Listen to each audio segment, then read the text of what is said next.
catch up with people you haven't seen in some cases for 30 or 40 years is wonderful.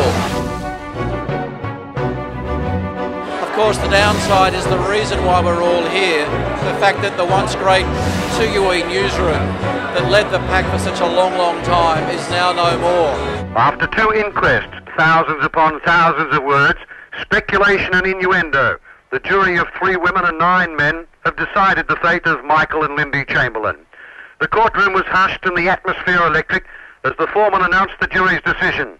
Lindy Chamberlain, guilty of murder. Michael Chamberlain, guilty of being an accessory after the fact. Critically for me, there are 15, 20 jobs that are no longer there for youngsters who are coming up through the industry. In the days before you went to the Mitchell College to learn journalism, this was where you learned it. You learned it from the likes of Sean Flannery, from the likes of Vincent Smith and Mike Carlton at the bar of the Rag and Famish.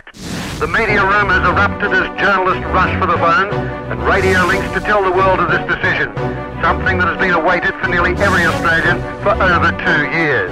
But one must ask the question, will this put an end to the innuendo and speculation that has surrounded the case since Azaria disappeared in August 1980? In Darwin, this is Sean Flannery. All that wonderful history of the newsroom, the people that have worked there over so many years, sweated blood to lead and to win stories and angles, to see it go in such a sad, sad way, what can you say? It's just tragic. 2UE 954 News. And lastly tonight, it is the end of an era with 2UE broadcasting its last ever news bulletin. Here's Robert Spicer. The iconic 2UE microphone has appeared at historic events spanning the better part of the last century. The dismissal of Gough Whitlam, the Granville train disaster, the Beaconsfield mine disaster and more recently the Sydney siege.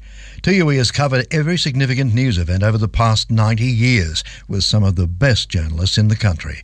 Future 2UE news bulletins will now be broadcast from Pyrmont. Robert Spicer, 2UE's Greenwich studio, Sydney. It felt very much like, as Horace Walpole once said, life to those people who think is a comedy and to those people who feel is a tragedy. And it was sort of both. The media is tidal, and there'll always be room for communication, for people on the radio, and Spotify and music formats and everything will never overtake the one-on-one communication. If I had to look back, the thing I would say that was so important was the camaraderie. And I sound like an old fart, but it's true. The camaraderie was everything. You'd get your ass kicked one week on Monday by the guy from the other station or the girl. Next over your turn, you kick their ass. That's gone there.